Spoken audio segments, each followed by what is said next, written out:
name is Melissa. I'm the owner of Melissa Forziat Events and Marketing. And we are here today to talk about small business marketing on a budget. Before I dive into the material, I'll just give you a little bit of background on me. I started out doing major international sport events in a previous life. I lived all over the place. I worked for Olympic Winter Games, Rugby World Cups. I worked for the U.S. Olympic Committee. Really big brands, things we've probably all heard of. And through that, I got both the knowledge of how to plan an event, but I also learned a lot about representing a major brand and all the things that you have to do to stay on point, to be on track, and to follow the marketing strategy that's been laid out for you. When I moved to Seattle about 5 years ago, I started my own business, and I do event management and marketing consulting, and I work primarily with small businesses and nonprofits because I like seeing the impact that one piece of information can have at exactly the right time. And I think this is a topic that's really important because who has a budget for marketing? I mean, it's like the first expense to be dropped off the list, but it's so important to do because otherwise you can't continue and grow in business year after year. So today we're going to cover a lot of information about small business marketing on a budget. The first thing that I wanted to touch on, just so that we all know that we're kind of on the same page here, is the realities of being a small business owner. And just so you know, if you have questions as we go, you're welcome to ask them. There'll also be time at the end, so whichever you prefer. So just so you know that you're in the right room and we're all talking about the same thing. Small businesses, believe it or not, are by the SBA definition, Small Business Administration definition, they are businesses that have under 500 employees. So that's a really big spread, right? You know, a solopreneur, as some of us like to call it if you're in business for yourself, is dealing with really different things from a business that has 499 employees. Very different day in the life that we're looking at there. In reality, about 90% of those businesses of all US businesses are micro businesses, which we're looking at that 1 to 9 employee range. That's really who I'm talking to. That's the sweet spot for me. And a lot of the things that I'm talking about here today can be applied to businesses that are much larger than that. There's still good principles that can be used across the board, but it has to be practical for you if you're going to be able to do something with it. For the average one of us in this room, this is what managing a business actually looks like. Feels like you're on top of the world, feels like you're not even on the world anymore. And that doesn't even happen day to day. That might happen, like it might cycle 5 times in a day. And you'll think to yourself, I can't do business anymore. It's all over for me now. And then you're like, oh, well, that was a nice surprise. It's amazing how it happens. So I'm seeing a lot of nodding heads. So far, it looks like we're all in the right room. Here's some more realities that you're probably dealing with when it comes to marketing. Limited budget, don't have a whole lot of money to put to this. Limited knowledge. A lot of us start businesses because we have a thing that we do very well. You make great cakes, and eventually people are like, you make really great cakes, and you hear this over and over and over again, and eventually you start a business, but the thing that you knew was making great cakes, and now it's all that business stuff that you need to learn. And marketing is a piece that very rarely do people have the information going into it. So that tends to hamstring us because sometimes it's those little details that were so easy that we just didn't know were there that really drive us into the ground. Many of us are wearing too many hats. Marketing is all well and good, but you're also human resources, finance, bookkeeping, and maybe every other department. Maybe you've got a few people on your team, but probably you're still a lean staff trying to do a lot of stuff. And one of the things that I've noticed among clients that I work with is that they have a very specific objective to the marketing that they're doing. They're not marketing for marketing's sake. They don't want to win a marketing award. They need to get a specific amount of income. They need to pay rent. They need to meet payroll. They need to fill seats in a theater so it doesn't look empty. People usually come to me and they say, well, this is what success looks like. And so we're really trying to meet that objective. And it's not just about being trendy and doing all the things that people are going to be interested in. So with that in mind, assuming that we're all in the right room, the same room together, I'm going to break up this content in a few different ways. So the first two pieces of this are tactical discussions about some buckets of types of marketing that you could potentially do. This is all actually coming, you can see the little graphic on the left there. I have a free ebook called Small Business Marketing on a Budget where I outline 10 different types of marketing, and I'll give you the link for that later.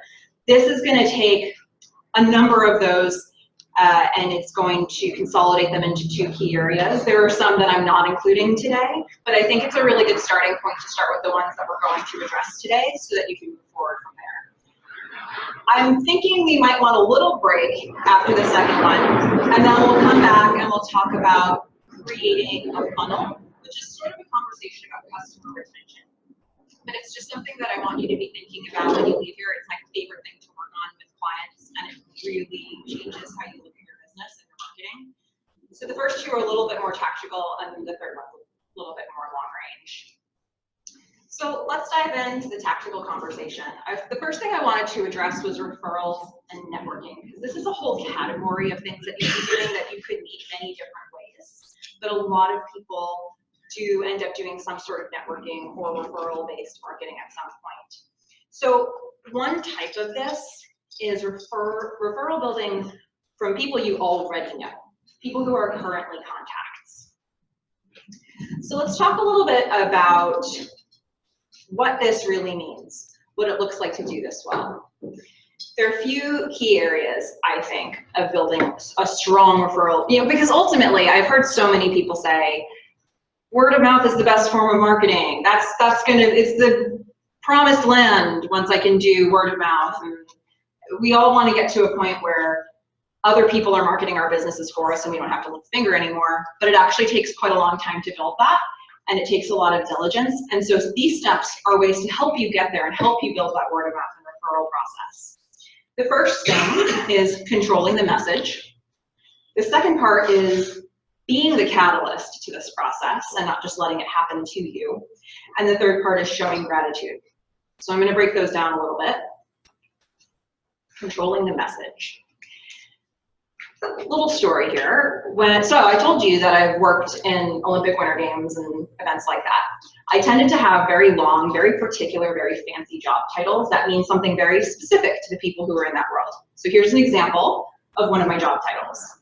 I was the deputy manager of venue press operations, the press operations department of the Vancouver Organizing Committee for the Olympic Winter Games. That is a very specific thing, and if I'm talking to people in that world, that will tell them immediately what I do and how they can work with me. For everybody else, it's a bunch of words, right? Anybody want to shout out a word there? Deputy. There's a word. Yep. Anybody else remember anything from what I just said? Manager. Manager, Vancouver. Yep.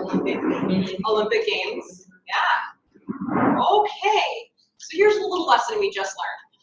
When I would go and see friends or go anywhere where somebody had to introduce me, the proof was really in the pudding, because they would go to introduce me and they'd be like, this is Melissa.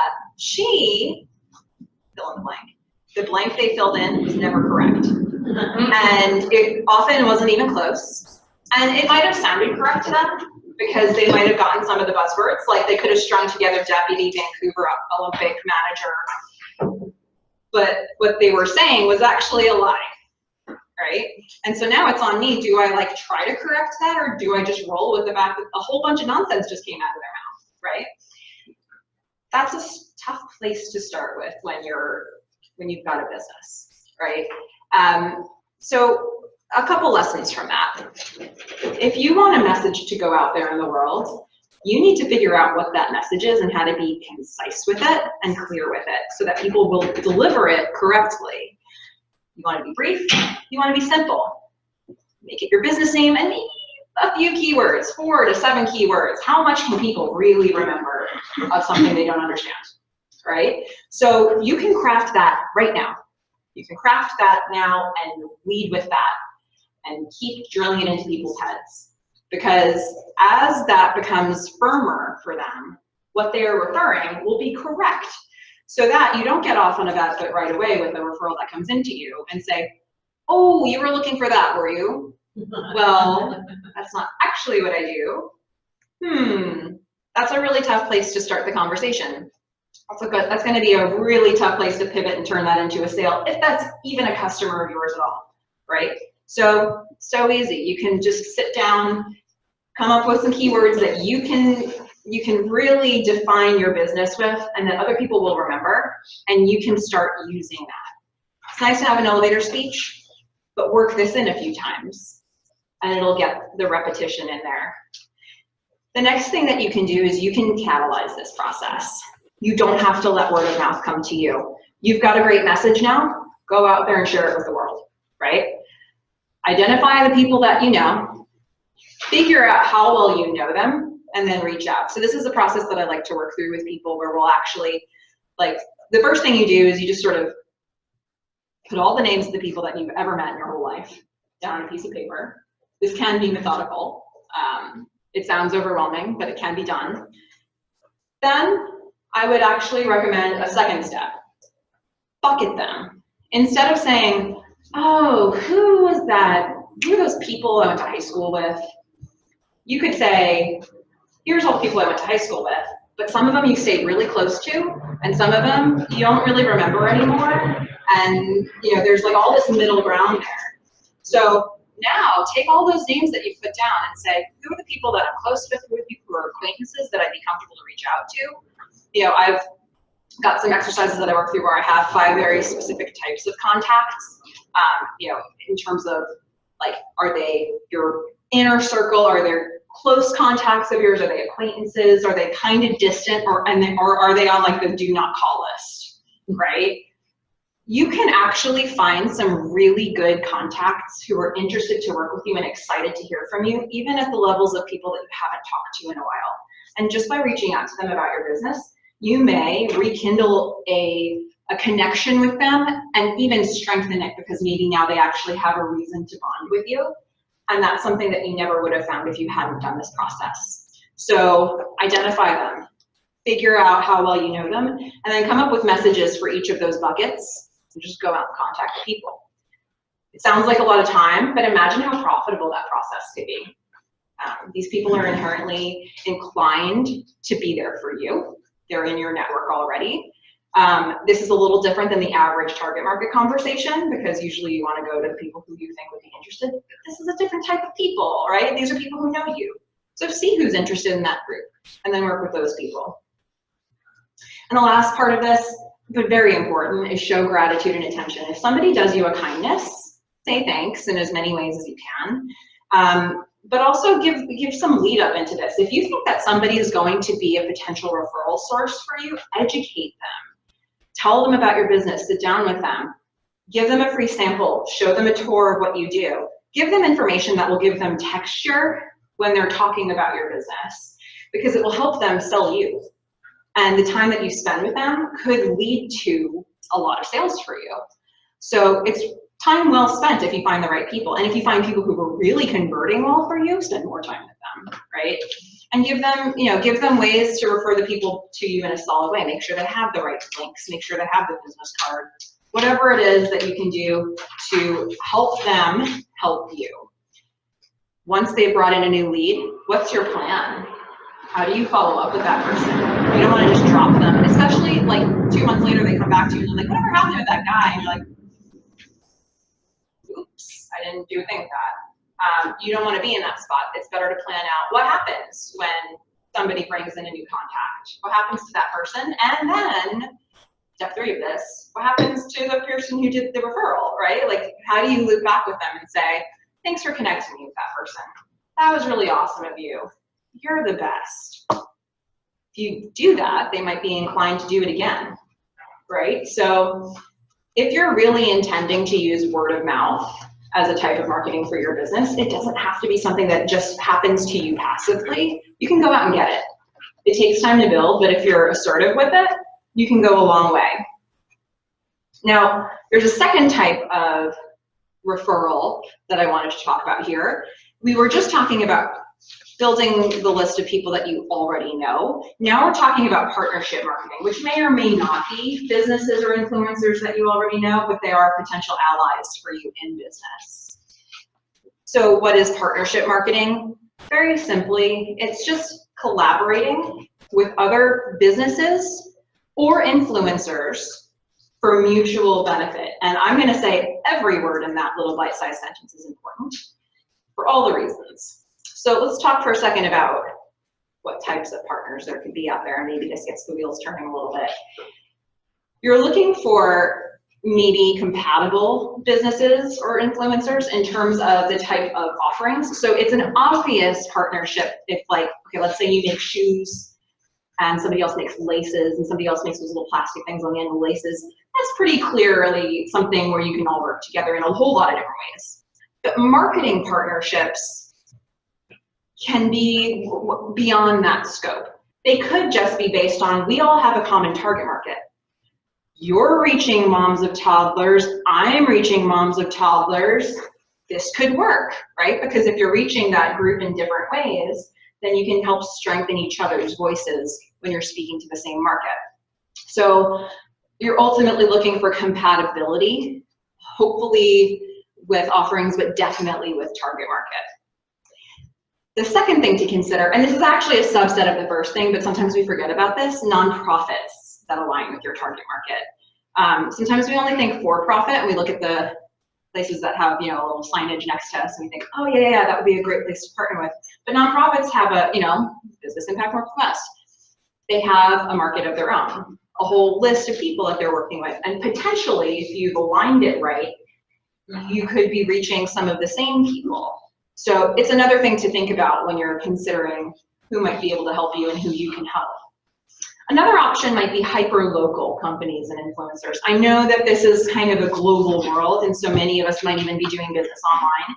But if you have a brick and mortar establishment and you know that foot traffic is a thing for you, then what are the other businesses around you that are bringing foot traffic, and how can you leverage that for each other? And then lastly, and this is maybe will make you gasp, but competitors could be partners. I'm not saying they're all partners. I'm not saying you like them. I'm not saying they're all nice. I'm just saying they could be. So, you know, there are a couple ways to look at this. First of all, you might have a huge number of competitors in your industry. You might have a huge industry and you're just one little cog in the wheel.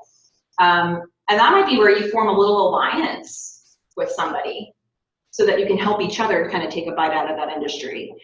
Another option might be helping each other with overflow business. Let's say you're an event stylist and you get 2 bids for events on the same day. You can't do both.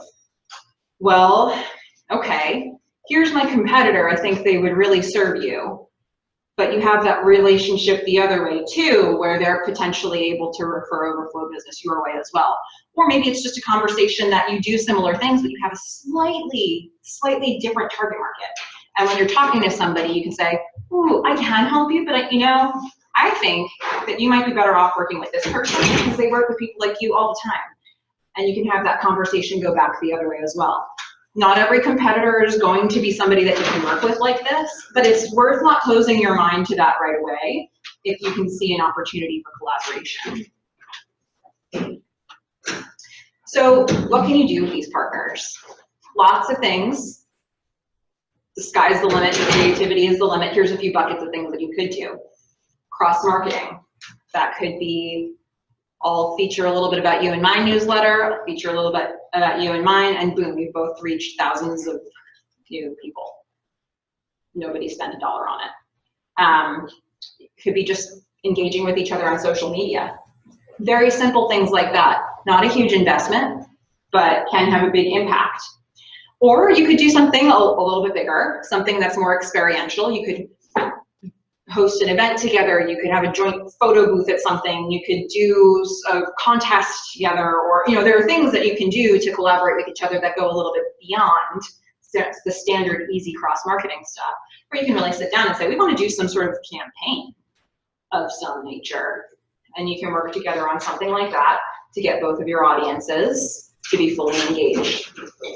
If you're dealing with kind of a lot of people and you are having a hard time reaching a certain bigger fish, maybe a really big company or an entire community of people. Maybe this is where you create something that's more comprehensive. Like we're all going to put our voices into one voice, like an event calendar or some sort of clearinghouse of information. So these are all different ways that you could potentially work with other businesses. This is going to be very much something you'd have to tailor for your business and that other business. These are just some ideas to get you thinking. There are a lot of ways that you can work with other partners. And sometimes people ask me what my favorite kind of marketing is, and I say, don't ask me that because every business is different. But if I were to give one answer, partnership marketing is probably about as close as you could get to a type of marketing that's universal or universally applicable to most businesses. Because chances are, if you really think about it, there's somebody out there that you can ally with. It's just that you have to get a little creative and think more about it. So a few secrets to success with this, similar to what I said about, referral marketing. Be intentional, have a thought about what you're doing here and go after it. Seek common business interests, can't say that enough, but especially common target markets, because if you're both trying to reach the same people, you can help each other do that. Put effort into building strong partners. If you think somebody can materially impact your business in a positive way, the life of that partnership will be very profitable for you. And any amount of time you spend going to coffee together, you could make that back very, very quickly by the referrals they bring in for you. So it's worth really giving each other a lot of information to leverage in conversations with potential sales. And be a good collaborator in return. Everybody wants to know what's in it for them. All the time, always. You have to be looking at the world like that, right? So it's not just about what this business or influencer can do for you. It's about what you're doing for them in return. That's a great way to keep the conversation going. If it becomes clear to somebody that you're only in it for you, the conversation usually ends pretty quickly.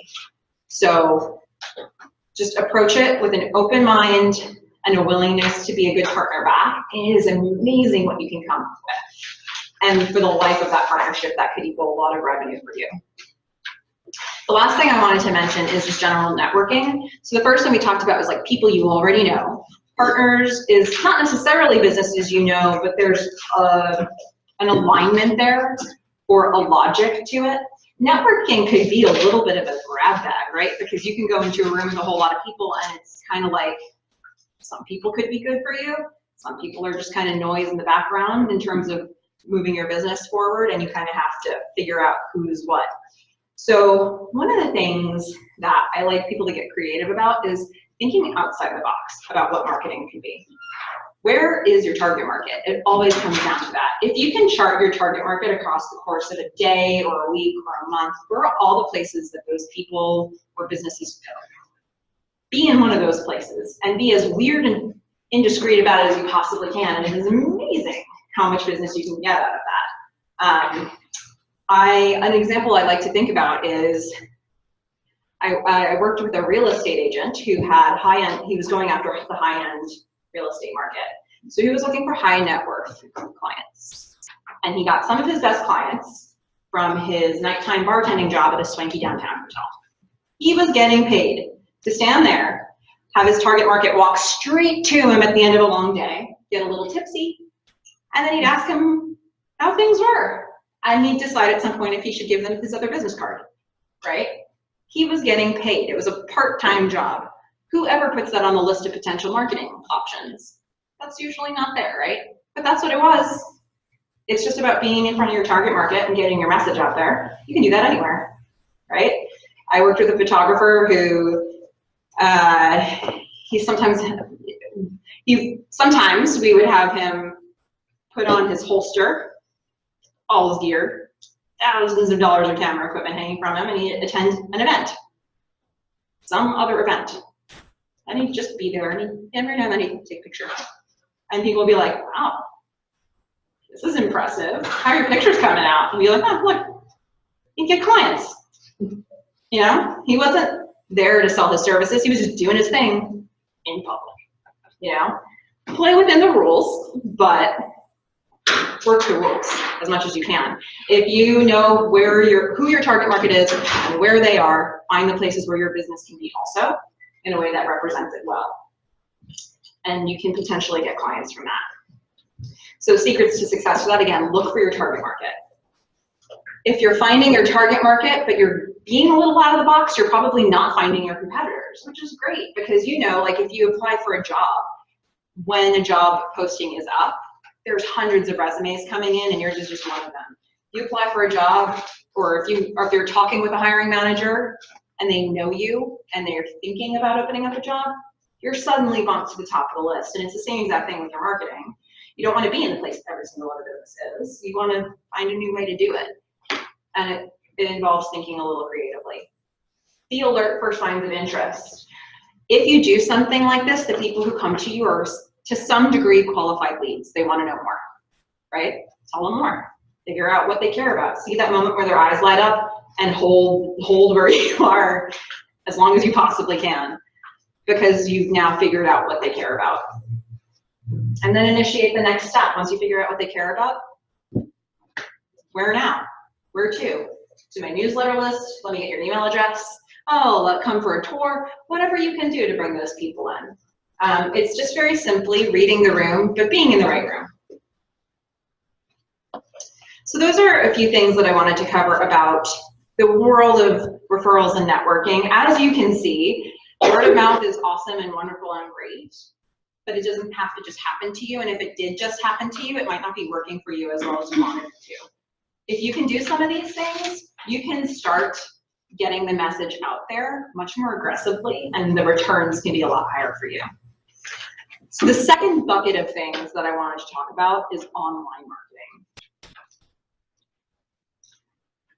The first thing I want to say, and I don't know if I can say this enough, is that online marketing is a long-term strategy. There have been a number of potential clients that I declined because they wanted me to speed up their process. And I said, I'm not going to be part of your failing process and have you pay me money for that. People who thought, I'm opening up a Facebook page and I'm going to just sell, and all the people and clients will come and all the money will roll in. And I thought, well, that's not what social media is. And I'm pretty direct about that. So online marketing is a long-term strategy. If you want to do online marketing, be prepared to be smart about it, set it up well, and over time, it will pay dividends. Every single thing you put out there in the world could be found at any time by any person. But you have to do it the right way, and you have to be patient with it. So long-term. Now, with that in mind, here are what I consider the 3 key tools of online marketing: blogs, social media, and newsletters. There's a ton of other things. You can raise your hand and you can tell me, but what about this? What about this? Those things are great. These are the 3 key things as far as I am concerned, and I'm going to show you why in just a moment. Can I ask you just a question? If you're doing newsletters, I mean, are you saying physical? I usually mean digital, but it depends on your market. A blog and a newsletter then is quarterly or whatever, and a blog can be daily, weekly, whatever. Yeah, let me hold that for 2 to 3 slides. I'm trying to think how many slides it is. Fine. If I don't address all of those questions, keep coming back to me when we get the blog slides. I'll define each of those things in greater detail to make sure we're all dealing with the same terminology. First, let me just explain why these are the 3 things that I'm picking. The point of online marketing, the way that it will work for you long term, is if every single thing that you put out there in the world connects to somewhere else. So when you think about it, how much time do you spend thinking about any one message that comes to you, right? You're driving past a billboard. How long did you look at it before you looked back at the road? You're scrolling through Facebook. How long did you look at any one post before you kept scrolling? I mean, we could be talking seconds. We could be talking 1 or 2 seconds in some of these arenas, right? So the goal with any marketing that we do is to hold somebody's attention for as long as possible. Sometimes it's not likely that we're going to hold it for a very long time in one place, so sometimes we have to move them to other places. But we're still keeping their attention on our business. You just want their attention as long as you can manage. Online marketing lets you do that fairly easily, but there's also a lot of competition in that space. So there's a lot of other things that could distract them from looking at your messages. So when I talk about blogs, newsletters, and social media being important, it's important because you always want them to lead some other place. As you know, any web is a network of things. That's what this is too. So let's say you're writing a blog or you're doing some form of blog. You can have links to other blogs that you've done. You can have links back to social media. You can have a link to sign up for your newsletter. Let's say you're on social media. You could have a little snippet of your blog that drives people back to your website. You could, from social media, ask people to sign up for your newsletter. If you're in a newsletter, you can give people a little snippet of your blog and send them back to your website. Again, on their newsletter, you can drive people over to social media with some good posts that you've got there. You always want them going somewhere. If they landed one place, you want them to land the next place. And you have to plan that out. But as you start to get into the rhythm of planning it out, it's actually not that hard. You get used to this idea that, okay, where do they go from here? So you always want things to connect. So now I'll deal with your question, which is more about like, what are these terms? What are we talking about? So from a blog standpoint, this is something that generally you want to be hosted on your website. They are a magnet for your website. That is what a blog is. Now, how to use blogs. So you had asked, you know, what can the content be? Blogs could be just about anything. Blogs could be you talking in a video. Blogs could be you writing text. Blogs could be a photo of the week. Blogs could be a word of the day. Blogs could be today's haiku. Blogs could be a comic strip. It can come in a lot of different forms if you are being smart about it. So you pick the form that you think makes sense for your business and something that you can actually maintain somewhat consistently. Consistency is really up to you how frequently you can do that, but consistency is the key word there. Like I do a marketing tip every week on Wednesday. I do it once a week. Some people do things once a month. It's really just about what makes sense for your business and for your workload for that matter. So how do you use them? Well, first of all, they are your opportunity to showcase your business and your brand. So for example, let's say you're walking down the street and you walk past a bakery and you smell freshly baked cookies. If you're me, you stop dead in your tracks. You look and you possibly walk into the bakery and buy cookies, right? It was the smell that attracted you. There wasn't a sign on the window that said, cookies, 99 cents. There was a smell of cookies. And for me, that's incredibly powerful. And given the number of sweets references I've made today, you can already see what's happening for me. So that is, the smell of the cookie is the way to get somebody to buy the cookie. This is an example of what can happen for your business, right? So a blog is you giving somebody the smell of the cookie for your business, right? That can be you explaining to them why your stuff is so great, why it's so important, the disadvantages of not having it, a day in the life of making it, a day in the life of being an employee of somebody who works with this thing all the time, why you love doing the thing you do. There's all this stuff that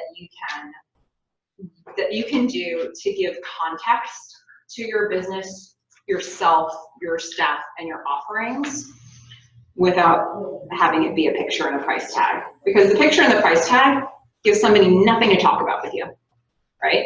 If they want to buy it, they buy it. If they don't, they don't. And you have no conversation. With a blog, you're giving them conversation pieces to think about and to get invested in your business. So you want to showcase your business and your brand with a blog, however it comes across. The other thing about blogs is that they're a really good opportunity for you to maximize SEO for your website, SEO being search engine optimization. There's a number of different ways to define that and how it can potentially work for your business. But organically, here's some things that blogs do for you. So let's say you've got your website and most of the content on your website is not being updated very regularly because you're still about me, you're still the same person, right? You still have the same offerings. A blog page is your chance to have content that is continually being refreshed. So a web crawler, Google, will see, okay, this page is continually getting new information. So it is not stale, it is fresh. Great. That starts to rank you a little bit higher when somebody's, and ultimately with SEO, what we want to happen is when somebody, let's say, goes to Google and types in a query, how many pages of search results do you go through before you settle on what you want? If you're me, you might be going quite a long way, but the average person might not go past page 1 or 2, right? So you want to see how high you can climb for the results that you want to come up for. Search engine optimization is sort of the be-all, end-all term of how you're doing in terms of getting up higher in the rankings. So having a page that's fresh and continually getting new information is one way that web crawlers start looking for what is good content. Then, of course, you've got keywords. Let's say you've written a blog and you've said, this blog is important for the following topic. So you've set that in the back end. Now, anytime somebody lands on that blog, it's saying not only does this page have new content coming out all the time, but it also is saying it has new content about this subject. And then the more people click on it, the more relevant that blog becomes. Not only does this page have new content, but it's about this topic and people think it's worthwhile. The more people land on it, your search ranking continues to rise and it becomes a beautiful cycle. And you will find that if you've really played into this and planned it out, you are going to end up towards the top of your ranking and people are going to find you just from finding your blogs. So it takes a lot of time to build this and it takes being really smart about your content to build this. Not going to lie, it does take time. But if you do it well, you can potentially get a lot out of it over time.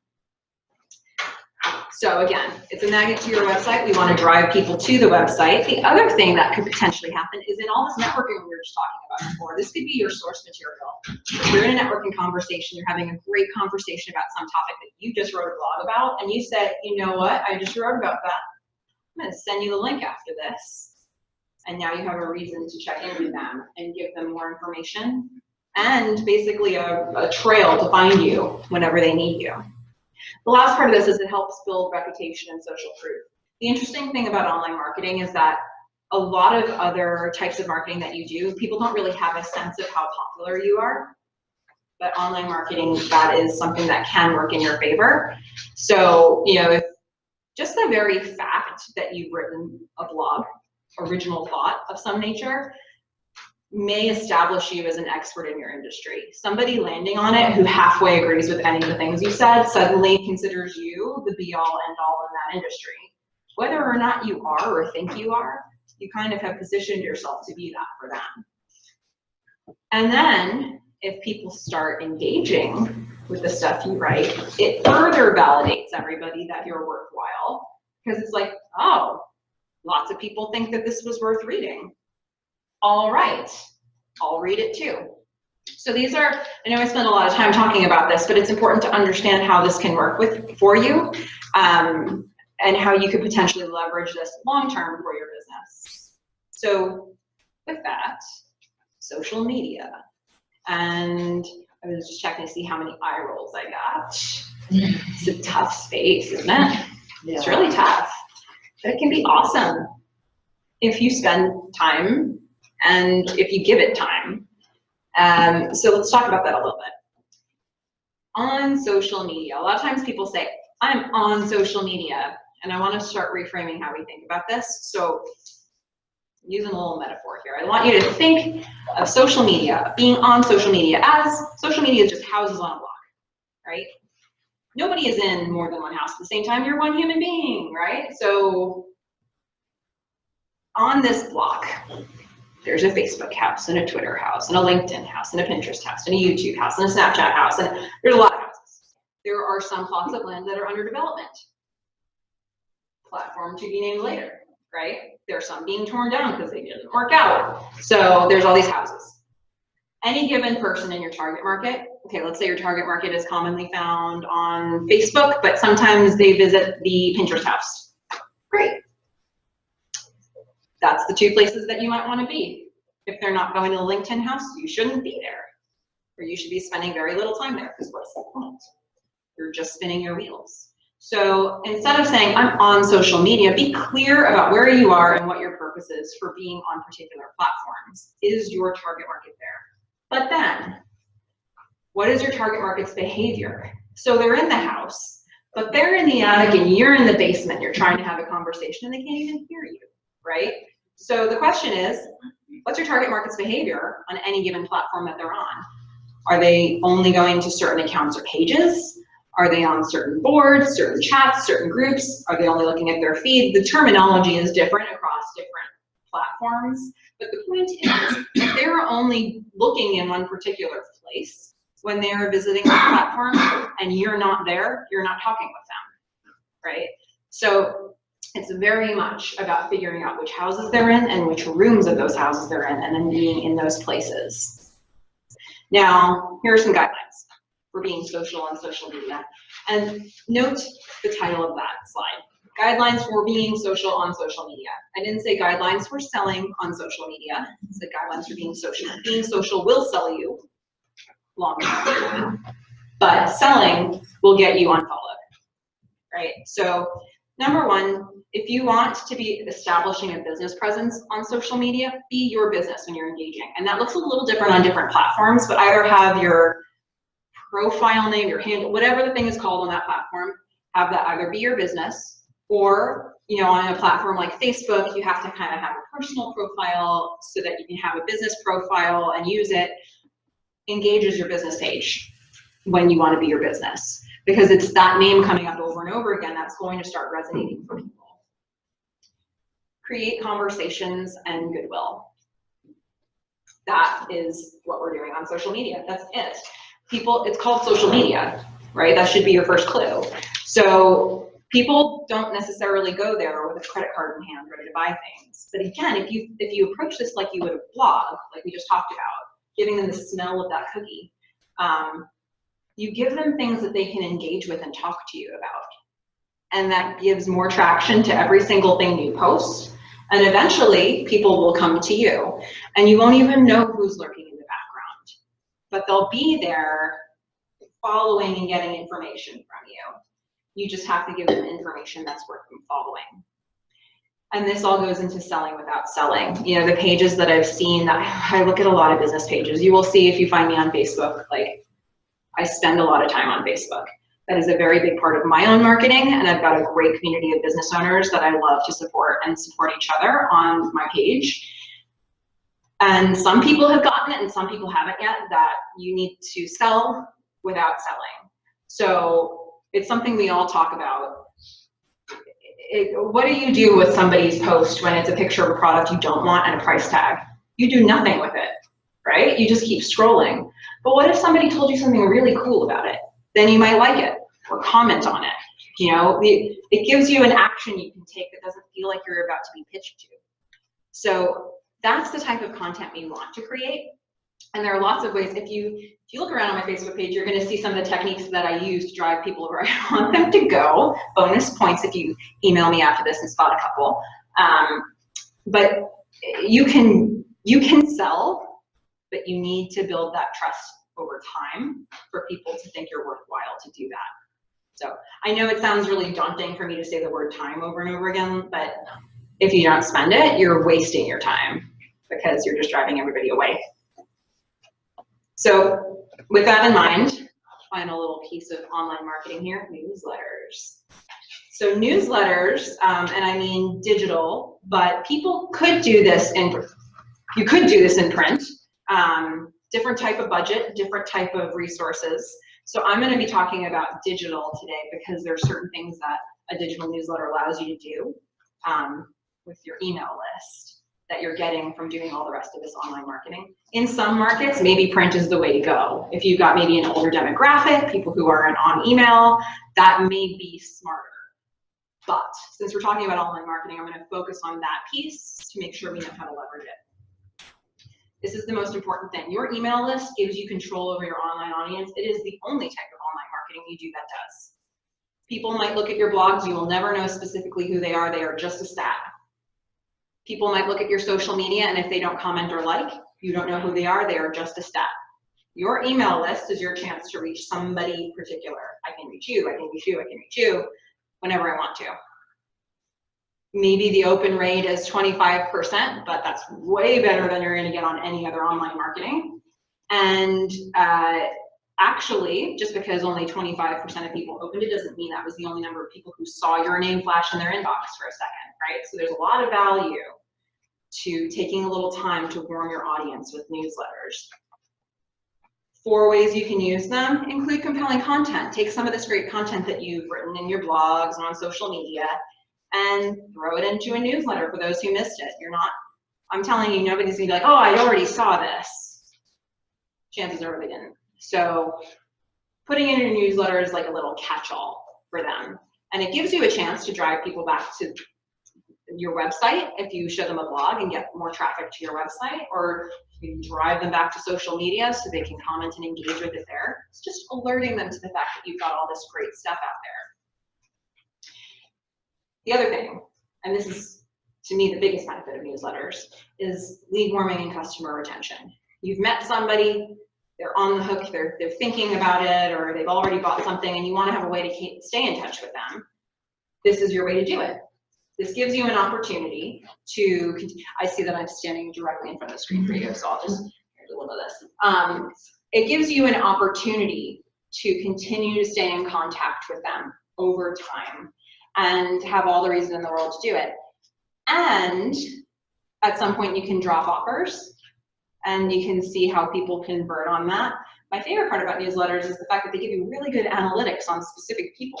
I can see how many times you opened the newsletter. I can see how many times you clicked on it, what you clicked on. I can see that you opened a newsletter about a thing I wanted to sell you 20 times.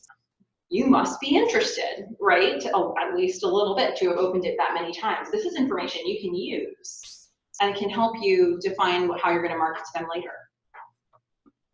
So, okay, that was online marketing. So we have talked tactically through referral marketing and online marketing.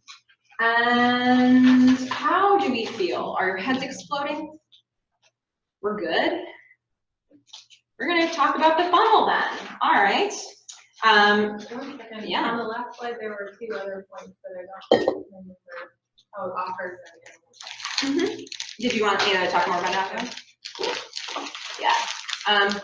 All right. So I'm glad to do it. It's a lot of information, so you guys are doing really well. And so I wanted to touch a little bit on creating a marketing funnel, which really could be an entire presentation by itself, and it is a presentation I often give by itself. But I feel like I would be remiss not to start talking about this, because if I'm telling you ways to get new people, but not ways to cultivate them, I'm like, your best leads are the people who are in your funnel already, you know? So you're getting these people, you don't want to just get more and more and more people, you want to build them. So when it comes to this subject of funnel, this is more about customer retention. So what is a marketing funnel? A marketer who's trying to be fancy will use a lot of different lingo and a lot of different jargon and terminology, and may have very specific definitions for these things. But for the working purpose of everybody in this room, I just want us to have a general understanding of what I mean here.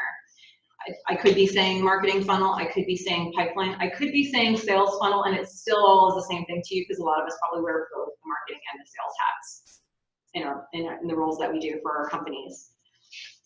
A funnel is just the path through which you guide your leads to become customers. So that very first moment somebody hears about your business, how do you then take that moment, take this lead, and grow them until they're your best customer, your strongest referral, an ambassador for your brand?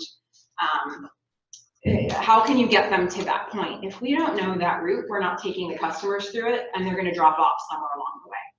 They will anyway. Not everybody's going to be your best customer, but the more you plan this out, the more success you'll have with retaining customers. And that's going to be a much better return on your investment in terms of marketing than new leads that you try to bring in. So you'll see from this little graphic on the left here, that's kind of a standard image of a funnel where, it's got like kind of a broad base. You can see that the most people are at the top there. And that's representative of what it's like in your business. You put out a Facebook post, a whole lot of people are going to see that. Your top clients, there may only be a handful. So you can see that as you start working through the levels of the funnel, the people start dropping off, but those people at the bottom are super committed. So here's a little rule: don't chase so hard after new leads that you forget about the people you were already talking to. It doesn't feel good for them that you forgot to keep talking with them, and you just left a lot of money on the table and possibly a really good relationship. So yeah, get new leads as you need to, but never at the expense of being nice to and caring of the people who are already in your funnel. So this whole idea plays into a marketing rule known as the rule of 7. You can see that some of the graphics didn't really show up here, but this is a sales principle that says that it takes at least 7 touches to, you'll see different endings on this, but it might be convert a lead into a sale, it might be build trust, it might be warm your leads enough that they buy something from you. The point is, the first time you walk into a room and try to sell something, a small percentage of people will be low-hanging fruit that cared about your product to begin with and want it right now, and a larger percentage of people are going to be put off that you tried to sell to them right then and there. The more touches you have with this audience, the more, when you finally do drop that offer, a larger percentage of the people will be interested to continue hearing from you, and a smaller percentage of people will drop away. So it's a number that's a principle. Some companies actually have a different number they use based on the science of studying their own data. But the point is, the more times you can talk to somebody, the warmer they get, the more they trust you, and the more likely they are to convert, which is why we want to create that process through building the funnel. So what does a funnel look like? I realized that this would be a really ineffective funnel from a directional standpoint. But when I do this exercise with clients, I find it much easier to look at it this way. So you're welcome to look at it in any orientation that makes sense to you, but this is how I would look at it. So, the top, I can't read. yeah, so the top is entry-level pre-offerings, low-priced offerings, mid-priced offerings, high-priced offerings. And then this is just sort of a graphic that I would use. I will explain this right now. So I would consider these different tiers of your sales process or of the marketing that you're doing, right? So entry point, and I'm going to give you really specific examples on this on the next slide, but the entry point is what are all the different ways that somebody could hear about your business for the very first time? What are all the things you've planted out there in the world that if somebody's never heard about you before, they could stumble upon you through this thing or this thing or this thing? So I would actually write all those things out separately, because that represents something that you are spending time on, something that you have prepared, something that is a potential starting point for your lead. From there, the next step is free offerings. Is there something that you can give them? Because somebody sees you, they heard about your business, but they're not part of your community, they might walk right by. So what is the thing that you can do that brings them in some way so that you can have continued contact with them? So I would generally call that a free offering. Then you've got low-priced offerings, something that is not your biggest sales point, and it might be an easier way to start converting this person into a customer. And then we've got mid-priced offerings and high-priced offerings being your absolute top. Now, something I want to point out about this is that when I've done this exercise for clients, no two funnels have ever looked the same. Some have had more than 5 tiers. Some of them have had fewer, but the more that you have, the more touch points you have built in. So if you're trying to sell a car, there's not necessarily like a low-priced or a mid-priced offering that's logical to get somebody to that jumping point. So you end up spending a ton of time here planning out all the ways that you are going to get people into your network and then educate them, inform them, entice them until they're ready to buy the big thing.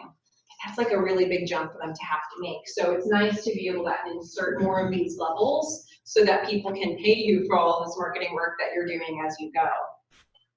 So now, I'm sure it'll be helpful to you to see examples of this, and I'll make sure to read through these. I know some of the fonts are a little bit lightly colored.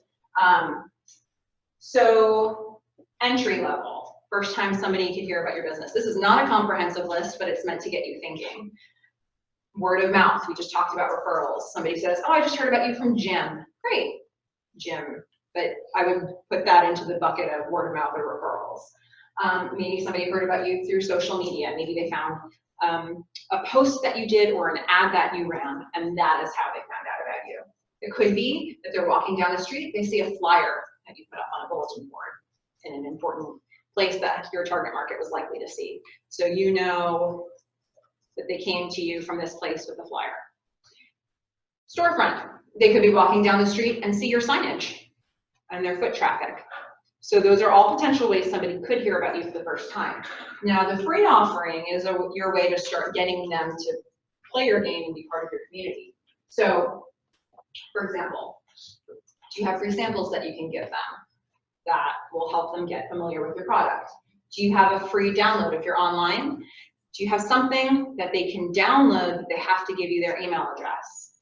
Or do you want to have no barrier for entry and you just do this like a blog? You know, you can read as many blogs as you want, it's all for free, but you're getting all this information about how I think about business and life. Branded item, you know, maybe that might be something that you can hand out, that it could be a business card or it could be something that is useful to them, but something that will keep them reminded of your business. From there, you might offer something that's low priced.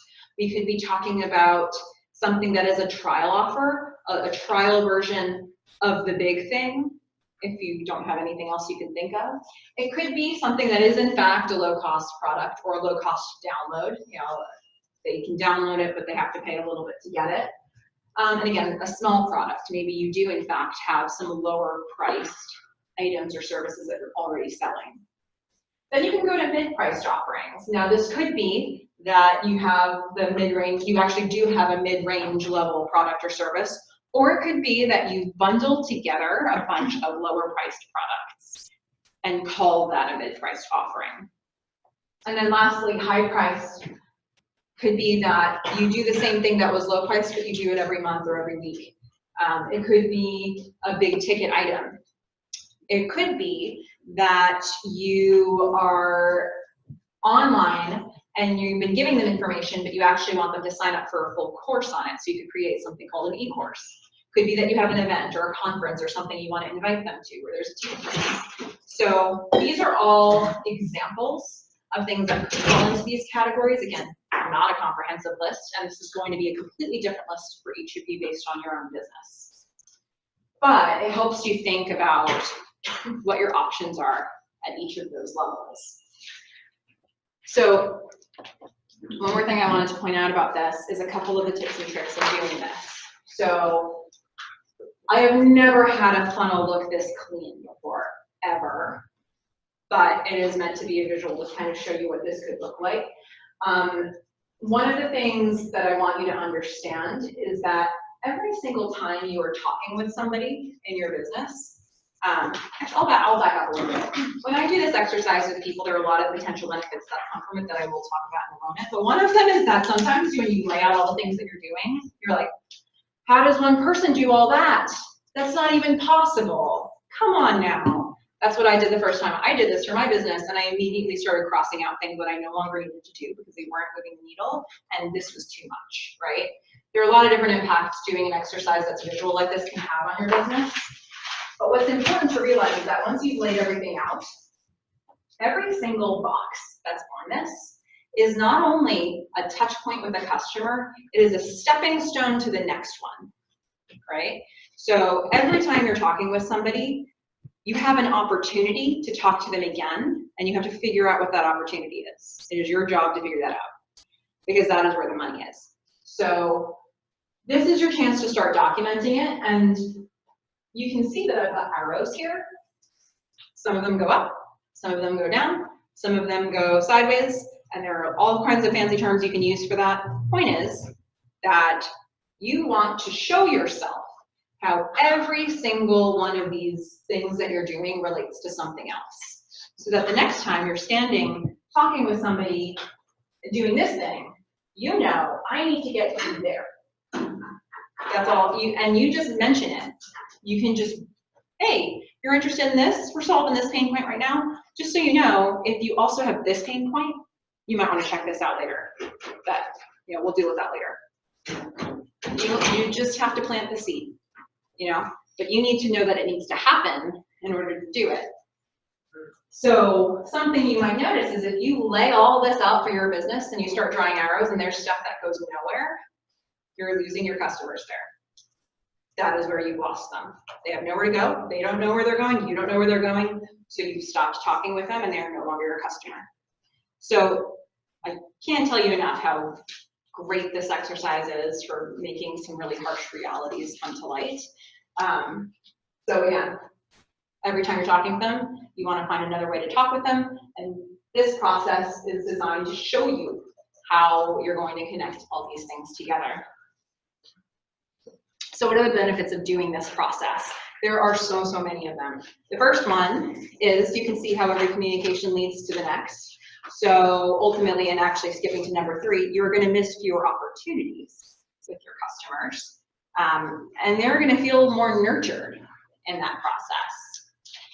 The other thing, backing up to number 2, is you're building your customer retention plan. You are saying, when somebody hears about me, I'm not going to drop them. I am going to be a good customer service representative and nurture them all the way through this pipeline, right? Those are things that are good for your customer and for your revenue line, but there's also things that are good for your business about this. This is a strategic planning process that you'd be doing. The first thing that it helps you define is what your workflow is. When I did this the first time for my business, I saw for myself all the things I did in a day and all the things that were on my to-do list, and I made some decisions about what should stay on that list and what should not. Sometimes though, we find, yeah, I don't have time or bandwidth to do this thing, but it's still worthwhile to do. I'm going to delegate it. And it gives you a very clear path. You know, you could then just say, you know, I don't have the time in the day, so I'm going to give somebody all this. You know, you can just pick this, and then this connects to that, and this connects to that. That's yours. I'll pick up with the person right here. It makes it easier to see what you can delegate and what you can't. And then the other thing is you may find that you don't have the bandwidth to do the thing right now. You don't have the resources to hire somebody to do it, but you don't want it off of your list forever because it could move the needle in the future. So this becomes next year's project. And so you can see, I mean, there's so many things that doing this process with clients has brought to light. I once worked with somebody who had spent decades creating content online. She had books, she had ebooks, she had 3 websites, 2 newsletter lists, 2 different blog pages, 2 podcasts. It was everywhere. She had just created, and she got to a point when she came to me that she's like, I don't know what my business is. I have no idea what I'm selling. I literally don't know what I'm selling. So I said, okay, all right. I want you to tell me everything you've got. We spent a really long time on a call. She would just tell me, oh, and I've got this book. Okay. Oh, and I've got this. Okay. We wrote it all out. And as she was explaining it to me, it made perfect sense to me what her business was. I saw what she didn't see, which was these 2 tiers. She only saw all this stuff she was creating at the bottom. She had all this lead generation and she had nowhere to put the leads. At one point she deleted a list because she was like, I'm not doing anything with it. It's like, you spent what? Like, how many people were on that newsletter list and you just deleted it? Gosh. So it's so interesting. Like, that's not, I never thought that I'd be doing that with a business. And yet this process of looking at your marketing tools, if you don't know where you're trying to send people, this will help you define it. So there's just a lot of stuff. I can't say enough about getting organized like this for your business. And then you can decide, you know, at that entry level, we talked about networking, we talked about referrals, we talked about partnerships, we talked about all this online marketing. And you can decide if those things are making sense for you in the big picture. I know a lot of people the people that I've worked with, I'll say, are you doing any networking? And they'll be like, oh yeah, I attend this Chamber of Commerce meeting and I attend this meeting and I go to this business association and like 3 times a week. I'm like, what are you doing with that? Nothing. Yeah, like you invested a lot of time doing nothing.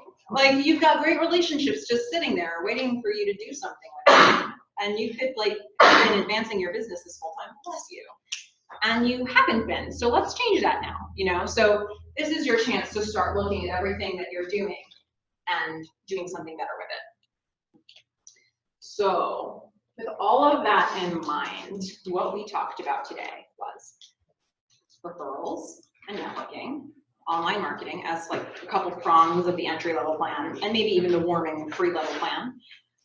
We talked about creating a funnel and being a little more intentional about your customer retention. And I pointed out to you in the beginning that some of this stuff is categories in the Small Business Marketing on a Budget ebook. There are 10 different categories there. So if you wanted to read more, there's a link here, and I will make sure that we can send you a link to the slides online as well so that you can just access it. But any of this you can find on my website. So the last thing that I wanted to point out, there are 3 products on my online store that relate perfectly with this material. And if you end up on my store, don't buy it for full price. So 50% off for the next 48 hours on these things. And there's one about referral marketing, and it actually walks you through creating those different buckets of people for your own business. Then there's a crash course in online marketing that talks a lot more about blogs, newsletters, and social media, and gives really specific examples of how to leverage them. And then there's the marketing funnel worksheet, which will help you if you want to do that process for your own business to figure out how to lay it out. I was going to try to make it a fillable worksheet, and then I realized that was impossible because I've never seen it look the same way twice, and you can't even fit a funnel on a page. So hopefully it gives you some clues to start the process for yourself. But again, I'll make sure that you have this presentation so you can get access to this. So with that in mind. What was the promo code on that? I'm sorry. Yeah, it's just Business Impact Northwest, all lowercase, no spaces. So try to make that as simple as possible. Can I? Yeah. Wait, what was that?